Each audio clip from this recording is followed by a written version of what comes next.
అందరికీ నమస్తే. Welcome to PJ Digital News. Good morning.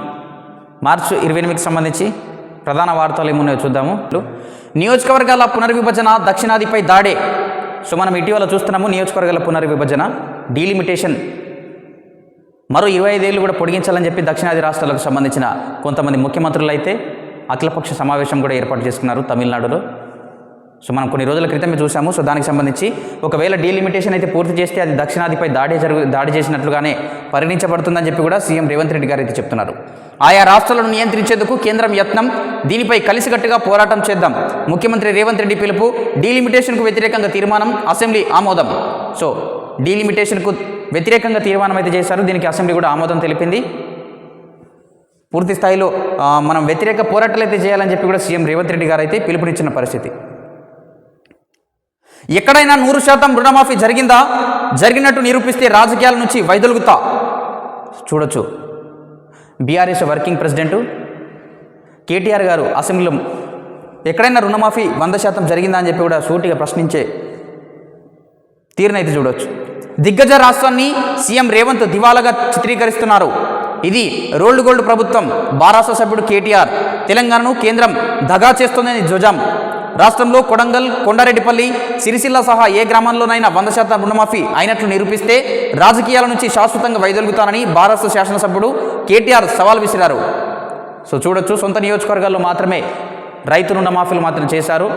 మిగతా జిల్లాలు, మిగతా ప్రాంతాల్లో మాత్రం రైతు రుణమాఫీ ఎక్కడ కూడా 100% జరగలేదని కూడా కేటీఆర్ గారు విమర్శిస్తున్న పరిస్థితి. సో కేటీఆర్ గారి ప్రశ్నలకు మరి ప్రభుత్వం ఏం సమాధానం చెప్తుందో చూడాలి. మరి పెండింగ్ ప్రాజెక్టులన్నీ పూర్తి చేస్తాం. దేవాదులలో మూడో దశ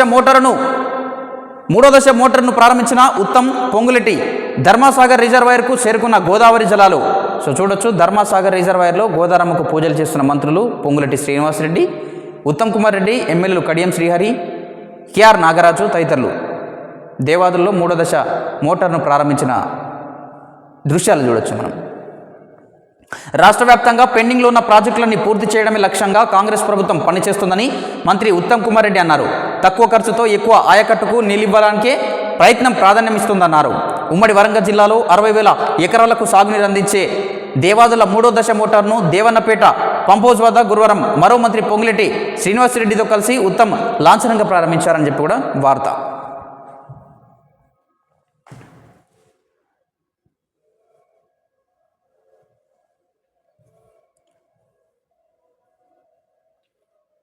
సో మిగతాది కూడా లింగ నిర్ధారణ పరీక్షలు ఆగట్లేదు. ఆర్ఎంపీలు జట్టు కట్టి మొబైల్ స్కానింగ్ యంత్రాల వినియోగం. ఉమ్మడి వరంగల్, ఖమ్మం, కరీంనగర్, నిజామాబాద్, నల్గొండ జిల్లాల పల్లెల్లో ఇష్టారాజ్యం. సో చూడొచ్చు, లింగ నిర్ధారణ పుట్టబోయే బిడ్డ ఆడపిల్లనా మగపిల్లనా అనే తెలుసుకునేందుకు లింగ నిర్ధారణను ఉపయోగిస్తారు. సో ఇవి కేవలం కొన్ని రిస్ట్రిక్షన్స్ నడుమ మాత్రమే పుట్టబోయే బిడ్డకు ఒకవేళ అనారోగ్య సమస్యలు కానీ ఇంకేమైనా పోలియో సమస్యలు కానీ అట్లేమైనా ఉన్నప్పుడు మాత్రమే ఇట్లాంటి పరీక్షలు నిర్వహిస్తారు. కానీ కొన్ని సొంత లాభాల కోసము కొంతమంది అయితే ఇట్లాంటి పరీక్షలు నిర్వహిస్తూ దారుణానికి ఒడిగడుతున్నారు. ఇందులో ఆర్ఎంపీల పాత్ర కీలకమట. గ్రామ స్థాయిలో ఇష్టారాజ్యంగా ఆర్ఎంపీలు అయితే కొనసాగుతుంది మొబైల్ స్కానింగ్ ద్వారా. ఇది చూడొచ్చు, ఖమ్మం జిల్లా చింతకాని మండలం కోదుమూరులో పట్టుబడిన మొబైల్ స్కానింగ్ యంత్రం. ఈ మొబైల్ స్కానింగ్ యంత్రాన్ని పెడతారు ఎవరు లేని ప్రదేశానికి, లేదంటే ఊర్లలో ఎవరైనా ఒక 5గురిని ఎంచుకుంటారు. మరి ముఖ్యంగా ఇంకొక విషయాలు ఏంటంటే ఇందులో 3వ కాన్పుకు ఎవరైతే ఉన్నారో 3వ కాన్పులో ఫస్ట్ 2 కాన్పుల్లో ఆడపిల్ల పుట్టిన వాళ్ళని ఎంచుకొని 3వ కాన్పులో పుట్టబోయే బిడ్డ ఆడబిడ్డనా మగబిడ్డనా అన్నది తెలియాలంటే కొంత డబ్బు కావాలని చెప్పి కూడా వాళ్ళకి ఆశ చూపి దాదాపు 15 నుంచి 20,000 రూపాయల వరకు వాళ్ళ నుండి లాగేసుకుంటూ ఇట్లాంటి దారుణానికి ఒడిగడుతున్న పరిస్థితి కనిపిస్తుంది. ఇటువంటి వారిపై అయితే వైద్య ఆరోగ్య శాఖ అయితే కఠినమైన చర్యలు తీసుకోవాల్సిన అవసరం ఉంది. పర్యవేక్షణ కూడా చేయాలి. ఒకసారి చూసే ప్రయత్నం చేద్దాం రండి. 2024 ఏప్రిల్ 7న మహబూబాబాద్ జిల్లా కురవై మండలం పిల్లిగుంట్ల తండాలోని ఓ ఇంట్లో 6 గర్భిణీలకు ఖమ్మం, మహబూబాబాద్ జిల్లాలకు చెందిన ఆర్ఎంపీలు, మరో ప్రైవేట్ వైద్యుడు, ల్యాబ్ టెక్నీషియన్ కలిసి మొబైల్ యంత్రంతో లింగ నిర్ధారణ పరీక్షలు చేస్తుండగా పోలీసులు, వైద్యారోగ్య శాఖ అధికారులు పట్టుకొని కేసు నమోదు చేశారు. ఎప్పుడు ఇది? మొన్న పోయిన సంవత్సరం 2024 ఏప్రిల్లో దాని తర్వాత ఫిబ్రవరి 26న ఖమ్మం జిల్లా చింతకాని మండలం కోదుమూరులో 2 ఆర్ఎంపీలు ఒక మహిళ కలిసి సూర్యాపేట జిల్లాకు చెందిన ఒకరు, భద్రాద్రి కొత్తగూడెం జిల్లాకు చెందిన మరో మహిళకు కారులోనే మొబైల్ స్కానింగ్ యంత్రంలో లింగ నిర్ధారణ పరీక్ష చేస్తుండగా పోలీసులు పట్టుకున్నారు. సో వీళ్ళంతా కూడా ముఠాగా చేరి ఏం చేస్తుండంటే ఎవ్వరికి కంటపడకుండా ఫస్ట్ ఊర్లలో తిరుగుతారు, ఎవరెవరు నా అని చూసుకుంటారు. చూడొచ్చు ఒకసారి వార్త. రాష్ట్రంలో ఇష్టారాజ్యంగా లింగ నిర్ధారణ పరీక్షలు జరుగుతున్నాయి. ముఖ్యంగా ఉమ్మడి వరంగల్, ఖమ్మం, కరీంనగర్, నిజామాబాద్, నల్గొండ జిల్లాలోని పల్లెల్లో గుట్టుచప్పుడు కాకుండా ఈ పరీక్షలు జరుగుతున్నాయి. గ్రామంలో ఆర్ఎంపీలుగా చలామణి అవుతున్న కొందరు జట్టుగా ఏర్పడి మొబైల్ స్కానింగ్ యంత్రాల ద్వారా ఈ పాపానికి ఒడిగడుతున్నారు. నిజానికి కడుపులో పెరుగుతున్న పిండానికి ఏమైనా జన్యుపరమైన లోపాలున్నాయా, బిడ్డ పెరుగుదల ఎలా ఉంది అని తెలుసుకోవడానికి మాత్రమే ఈ పరీక్షలు నిర్వహిస్తారు. కానీ పుట్టబోయే ఆడబిడ్డో మగబిడ్డో చెప్పకూడదు, అది చట్టరీత్యా నేరం. కానీ కాసులకు కక్కుర్తిపడి నిబంధనలేవి పట్టించుకోకుండా పరీక్షలు చేసిస్తున్నారు. సో ఎటువంటి సందర్భాల్లో చేయొచ్చు ఇవి? పుట్టబోయే బిడ్డ అనారోగ్య సమస్యలు ఉన్నాయా, లేదా జన్యులోపం ఏమైనా ఉందా అన్న విషయాలను మాత్రమే బయట పెట్టాల్సి ఉంటుంది. లింగ నిర్ధారణ మాత్రం చేయడానికి లేదు, అది చట్టరీత్యా నేరం. పుట్టబోయే బిడ్డ ఆడబిడ్డనా మగబిడ్డ అనేది చెప్పరాదు. అయినప్పటికీ కొంతమంది డబ్బులకు ఆశపడి ఈ విధమైన దారుణాలకు ఒడిగట్టే ప్రయత్నం అయితే చేస్తున్నారు. సో వీరిపై అయితే వైద్యారోగ్య శాఖ పూర్తి స్థాయిలో పర్యవేక్షణ అయితే చేయాలి. పట్టుబడ్డ వారిని కఠినమైన శిక్షలు కూడా చేయాలి. కావాల్సి వస్తే చట్టాలు కూడా, ఉన్న చట్టాలని సరిగ్గా అమలు చేయడం లేదు కదా. చూడవచ్చు మిగతా వార్తలు చూద్దాం.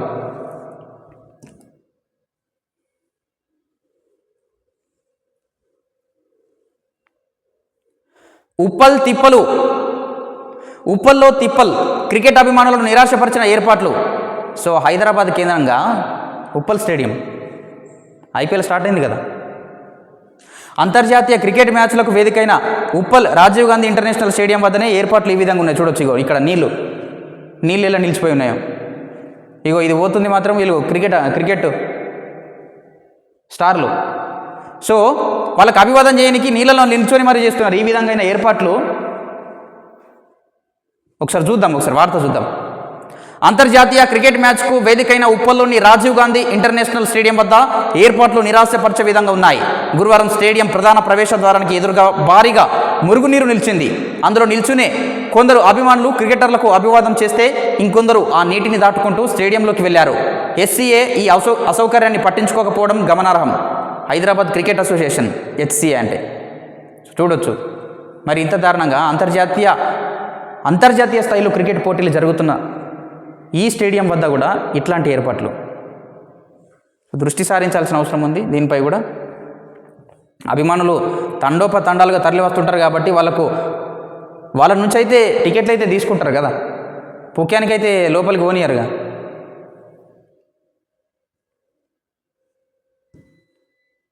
పది ప్రశ్నపత్రాల లీకేజీ, బారాస విద్యార్థి విభాగం నిరసన. 10వ తరగతి పరీక్ష ప్రశ్నపత్రాల లీకేజీ ఘటనలను నిరసిస్తూ బారాస విద్యార్థి విభాగం రాష్ట్ర అధ్యక్షుడు గెల్లు శ్రీనివాస్ యాదవ్ ఆధ్వర్యంలో నాయకులు, కార్యకర్తలు గురువారం ఆబిడ్స్ చాపెల్ రోడ్డులోని ఎస్ఎస్సి బోర్డు ముట్టడికి యత్నించారు. సో 10 పరీక్షల పేపర్ లీకేజీ అయ్యిందని చెప్పి కూడా బారాస విద్యార్థి సంఘాల నాయకులు కూడా రాష్ట్ర అధ్యక్షుడు గెల్లు శ్రీనివాస్ యాదవ్ ఆధ్వర్యంలోనైతే పెద్ద స్థాయిలో ఆందోళన చేస్తున్న సందర్భం, ఎస్ఎస్సి బోర్డును ముట్టడించిన సందర్భంలో పోలీసులు వారిని కట్టడి చేశారు. ఎక్కడికక్కడ చూడొచ్చు, మనం అరెస్ట్ చేస్తున్న గెల్లు శ్రీనివాస్ యాదవ్ను అరెస్ట్ చేస్తున్న పోలీసులు. సో చూడొచ్చు, కాంగ్రెస్ ప్రభుత్వం ఏర్పడి 15 నెలలైనా విద్యాశాఖ మంత్రి లేకపోవడం బాధాకరమన్నారు బారాస విద్యార్థి విభాగం నేతలు. సో కార్పొరేట్ విద్యాసంస్థల హస్తం ఇదంతా కూడా పేపర్ లీకేజ్ ఘటనలో ప్రభుత్వాలు స్పందించాలి. ఇట్లాంటి ఘటనలు జరగకుండా చూసుకోవాల్సిన బాధ్యత ప్రభుత్వాలపై అయితే ఎంతనే ఉంటుంది. ఇట్లాంటి ఘటనలు జరగకపోతే వాళ్ళు నిరసనలు ఎందుకు చేస్తారు ఒకసారి ఆలోచించాలి కూడా.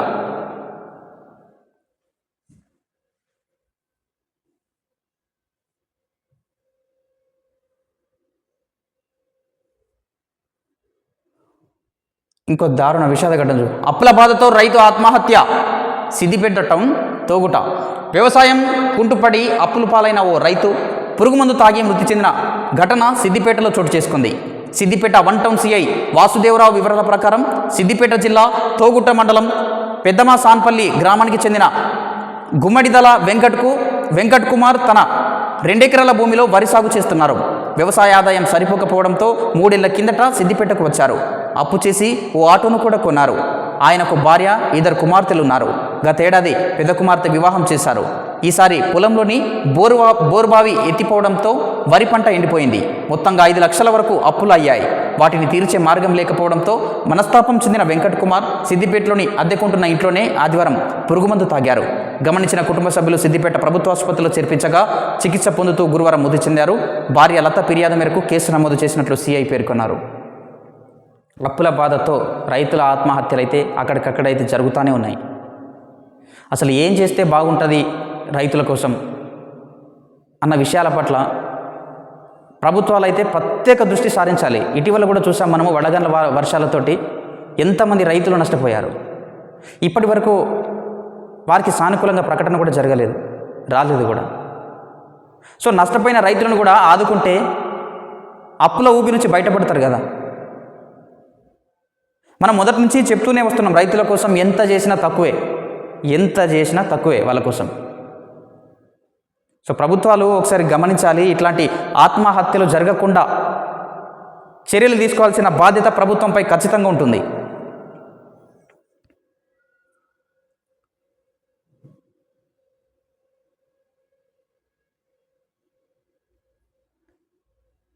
ప్రధాన వార్తలు ఏమున్నాయి చూద్దాం ఒకసారి.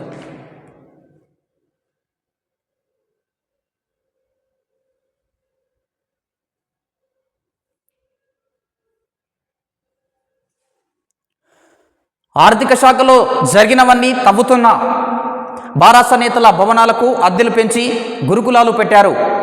బడ్జెట్ పద్దులపై ఆర్థిక మంత్రి బట్టి విక్రమార్క సమాధానం.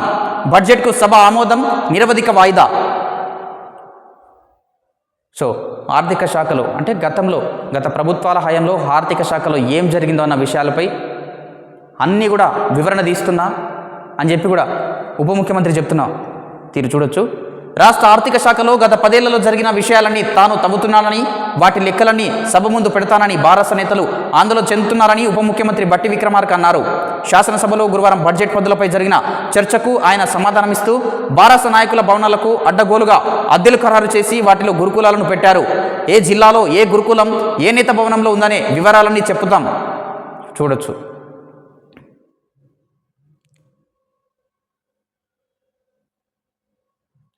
శ్రీధరబాబు వర్సెస్ మహేశ్వర్ రెడ్డి శాసనసభలో అధికారం కోసం అనేక హామీలు ఇచ్చారు. మంత్రివర్గంపై కేసులు పెట్టాలన్న ఏలేటి, కేంద్రంపై ఏం కేసు పెట్టాలని మంత్రి శ్రీధర్బాబు ఆగ్రహం. మహేశ్వర్ రెడ్డి వర్సెస్ శ్రీధర్బాబు చూడొచ్చు. రాష్ట్రంపై అప్పుల భారం పాపంలో తొలి ముద్దాయి బారాస అయితే రెండో ముద్దాయి కాంగ్రెస్ అని భాజపా శాసన సభాపక్ష నేత ఏలేటి మహేశ్వర్ రెడ్డి అన్నారు. ద్రవ్య వినిమయ బిల్లుపై అసెంబ్లీలో గురువారం జరిగిన చర్చలో భాగంగా ఆయన మాట్లాడారు. రాష్ట్ర ఆర్థిక పరిస్థితి గురించి తెలిసి కూడా కాంగ్రెస్ పార్టీ అనేక హామీలు ఇచ్చిందని, ఇప్పుడు ఏ పథకాన్ని ఎత్తేస్తారో తెలియని పరిస్థితి ఉందన్నారు. రాష్ట్ర మంత్రివర్గంపై మోసం కేసు పెట్టాలంటూ తీవ్ర వ్యాఖ్యలు చేశారు. సో ఉచిత పథకాల హామీలు ఇవ్వడము రాజకీయ నాయకులకైతే అలవాటు అయిపోయింది కదా. ఎన్నికలకు ముందు ఒక హామీ ఇవ్వడం, ఎన్నికల తర్వాత హామీలు నెరవేర్చకపోవడము, కొన్ని మాత్రమే చేయడము, ఇది పరంపర కొనసాగుతుంది. ఈ ప్రభుత్వాలే కాదు, ఏ ప్రభుత్వాలు వచ్చినా అట్లనే జరుగుతుంది. ఉచితాలపై ఇటీవల కూడా సుప్రీంకోర్టు గతంలో కూడా చూసాం మనము. ఉచితాలు మంచివి కావని కూడా చూసాం మనం. సో ఇది ఈనాడు పేపర్కు సంబంధించి. మిగతా పేపర్ చూసే ప్రయత్నం చేద్దాం. నెక్స్ట్ ఆంధ్రజ్యోతి పేపర్ చూద్దాం రండి. కక్ష సాధించే వాడినైతే కుటుంబం అంతా జైల్లోనే. సో సీఎం రేవంత్ రెడ్డి గారు అయితే నిన్న అసెంబ్లీలో చెప్పారు. గత బీఆర్ఎస్ ప్రభుత్వం, ప్రధానంగా గత ప్రభుత్వం అయితే నన్ను తీవ్ర స్థాయిలో వేధించింది, జైల్లో పెట్టిందన్న విషయాలు కూడా నిన్న చెప్పిన పరిస్థితి అయితే మనం చూసాము. ఇవాళ అసెంబ్లీలో కూర్చుని మాట్లాడేవారు కాదు. ఎంపీని 16 రోజులు ఒంటరిగా బంధించారు. జైల్లో రాత్రి నిద్రపోకుండా లైట్లు వేసి వేధించారు. 10 ఏళ్లలో బీఆర్ఎస్ రుణమాఫీ 16,908 కోట్లే. 10 నెలల్లో 20,616 కోట్లు మాఫీ చేశాం. 10 ఏళ్ల పాలనను మా 10 నెలలతో పోల్చండి. అభినందించాల్సింది పోయి కడుపులో కత్తులా? కేటీఆర్ గుంటూరు తెలివితేటలు ఇక్కడొద్దు. పల్లెటూళ్ళలో చదివి సీఎం అయ్యానని నాపై అక్కసు. ప్రాజెక్టులు కట్టింది మీ ఫామ్ హౌస్ల కోసమే. ఎక్కడెవరు కొన్నారో నిజ నిర్ధారణ కమిటీ వేద్దామా? కేటీఆర్ హరీష్ రావులకు పార్టీ కుర్చీపై ఆశ. నేపాల్ తరహాలో కేసీఆర్ను తప్పించే కుట్ర. బడ్జెట్పై చర్చలో సీఎం రేవంత్ తీవ్ర వ్యాఖ్యలు. సో చూడొచ్చు, గత ప్రభుత్వం ఎంత వేధించిందో నన్నని చెప్పి కూడా సీఎం రేవంత్ రెడ్డి గారు అయితే చెప్పారు. మేము అలా చేసి ఉంటే ఇప్పటికే కుటుంబం అంతా జైల్లో ఉండేదని చెప్పి కూడా చెప్తున్నారు. తనది కక్ష సాధించే మనస్తత్వమే అయితే మొత్తం కేసీఆర్ కుటుంబం ప్రస్తుతం చెర్లపల్లి జైల్లో ఉండేదని ముఖ్యమంత్రి రేవంత్ రెడ్డి అన్నారు. గురువారం బడ్జెట్పై చర్చ సందర్భంగా ముఖ్యమంత్రి కక్ష, పగ, ప్రతీకారాలకు పోతున్నారని బీఆర్ఎస్ నేత కేటీఆర్ చేసిన ఆరోపణలపై సీఎం తీవ్రంగా స్పందించారు. తాము నిజంగా కక్ష సాధింపునకు పాల్పడితే బీఆర్ఎస్ నాయకులు అసెంబ్లీలో కూర్చుని నోటికొచ్చినట్లు మాట్లాడేవారు కాదని వ్యాఖ్యానించారు. సో ఇదైతే చూడొచ్చు మనం ప్రతివాదనలు.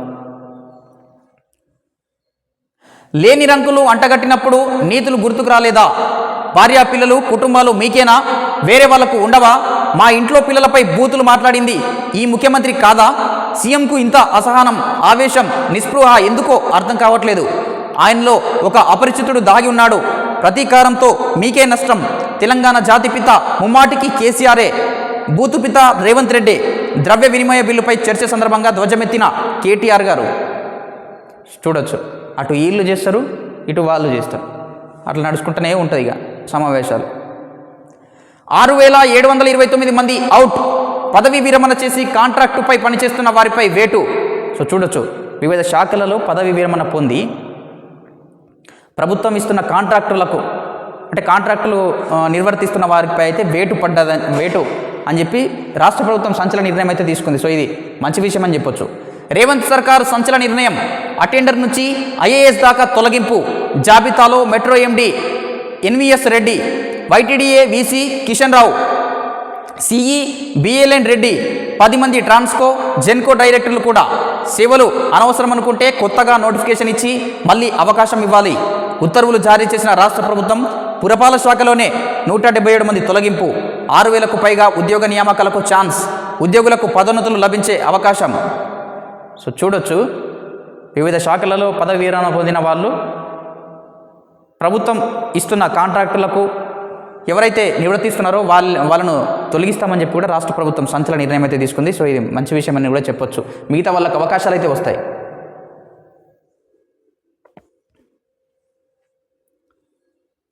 కొత్త వార్తలు ఏమున్నాయి?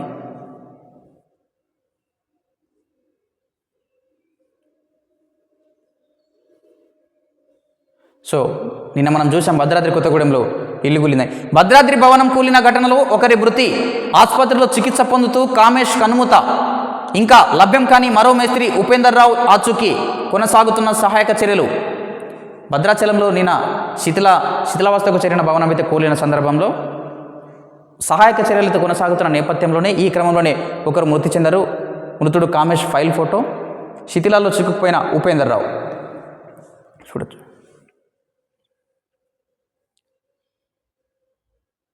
నక్సలిజంలో మైనర్లు. అడవుల్లో వారికి శిక్షణ. మావోయిస్టు నేత సారయ్య లేఖతో వెలుగులోకి. సో చూడొచ్చు, ఇది ఆపరేషన్ కగార్తో కుదేలవుతున్న మావోయిస్టులు ఇప్పుడు మైనర్లను రీక్రూట్ చేసుకుని వారికి శిక్షణ ఇస్తున్నారని ఛత్తీస్గఢ్ పోలీసులు వెల్లడించారు. 2 రోజుల క్రితం జరిగిన ఎన్కౌంటర్లో మరణించిన వరంగల్కు చెందిన సుధాకర్ అలియాస్ సారయ్య వద్ద లభ్యమైన 4 పేజీల తెలుగు లేఖలో ఈ విషయం వెల్లడైందని వివరించారు. మధ్య డివిజన్లోని ఇంద్రావతి మరో ప్రాంతం నుంచి 25 మందిని, ఇంకో చోట 130 మందిని రీక్రూట్ చేశాం. సర్కార్, గ్రామ కమిటీలు స్క్రూటీనీ చేశాకే వారిని నియమించుకున్నాం. కొత్తగా నియమితులైన వారిలో 12 నుంచి 13 ఏళ్ల వారు 65 మంది, 14 నుంచి 17 ఏళ్ల వయసులో ఉన్నవారు 40 మంది ఉన్నారు. సో చూడొచ్చు, నక్సలిజంలో చేరుతున్న అత్యధిక శాతం వారైతే మైనర్లే ఉన్నారని చెప్పి కూడా ఇక్కడ నక్సలైట్ మృతి చెందిన ఆయన వద్ద దొరికిన లేఖలను అయితే ఈ విషయాలు అయితే బయటపడ్డాయి. మిగతా 50 మంది వయసు 18 నుంచి 22 మధ్యలో ఉంది. వీరందరికీ 5 నెలల పాటు శిక్షణనిచ్చాం అని లేఖలో ఉన్నట్టు తెలిపారు. సారయ్య ఆ లేఖను కేంద్ర కమిటీకి రాసి ఉంటారని పోలీసులు అనుమానిస్తున్నారు. అయితే ఈ లేఖ ఎప్పుడు రాస్తారనేది స్పష్టత లేదని తెలుస్తోంది. చూడొచ్చు, నక్సలిజంలో చేరుతున్న వారంతా కూడా యువత అని కూడా చెప్పి అతి చిన్న వయసు మైనర్లే అని చెప్పి కూడా చెప్తున్నారు. సో చివరిగా వెలుగు పేపర్ చూసేద్దాం రండి. సో దేవాదుల థర్డ్ ఫేజ్ అయితే ప్రారంభము మనం చూసాము. మంత్రి ఉత్తమ్ కుమార్ రెడ్డి గారు అయితే ప్రారంభించారు. తప్పుడు కేసు పెట్టి నన్ను జైల్లో పెట్టిండ్రు.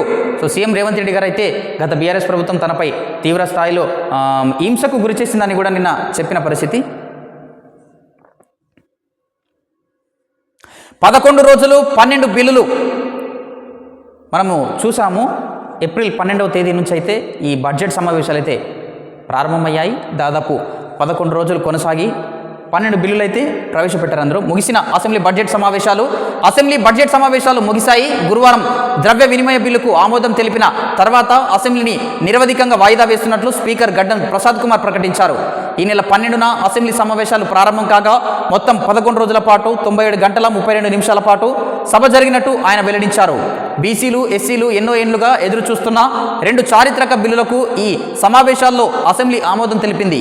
స్థానిక సంస్థలతో పాటు విద్యా ఉద్యోగాల్లో బీసీలకు 42% రిజర్వేషన్లు కల్పించే బిల్లు, ఎస్సీ వర్గీకరణ బిల్లు సహా మొత్తం 12 బిల్లులను సభ ఆమోదించింది. సో బీసీలకు సంబంధించి 42% రిజర్వేషన్ బిల్లుకు సంబంధించి అయితే కేంద్ర ప్రభుత్వం నుంచి ఆమోదం అయితే లభించాల్సి ఉంది. సో ఆ ఆమోదం ఒకవేళ లభిస్తే రాష్ట్రంలో అమలు చేయొచ్చు. సో అదేవిధంగా రాష్ట్ర ప్రభుత్వం కూడా చెప్తున్న విధానం ఏంటంటే స్థానిక సంస్థల్లో కూడా 42% రిజర్వేషన్లు కల్పిస్తామని చెప్పి కూడా చెప్తున్నారు.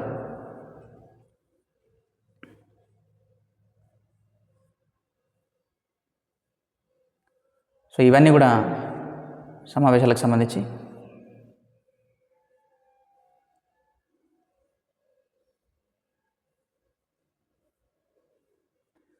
మండలిలో సభ్యులకు సభ సన్మానం. శాసన మండలిలో 9 మంది సభ్యుల పదవీ కాలం త్వరలో ముగియనుంది. బీఆర్ఎస్ ఎమ్మెల్సీలు మహమూద్ అలీ, సత్యవతి రాథోడ్, షేరి సుభాష్ రెడ్డి, ఎగ్గే మల్లేశం, కాంగ్రెస్ ఎమ్మెల్సీలు జీవన్ రెడ్డి, ఎంఐఎం సభ్యులు మిర్జారియాజ్ ఉల్ హసన్ అఫెండి, టీచర్స్ ఎమ్మెల్సీలు నర్సిరెడ్డి, కుర్ర రఘోత్తమ్ రెడ్డి పదవీకాలం ఈ నెల 29తో ముగియనుంది. ఎంఎస్ ప్రభాకర్ రావు పదవీకాలం మే 1తో ముగుస్తుంది. సో శాసన మండలిలో ఎమ్మెల్సీల పదవీకాలం అయితే ముగియనుంది. వారికి నిన్న సభ్యులకైతే సన్మానం అయితే చేశారు. సో ఇది మార్చి 28కి సంబంధించి ప్రధాన వార్తలు. చూస్తూనే ఉండండి మన పీజే డిజిటల్ న్యూస్. నేను మీ ప్రదీప్ జిల్లేడివార్.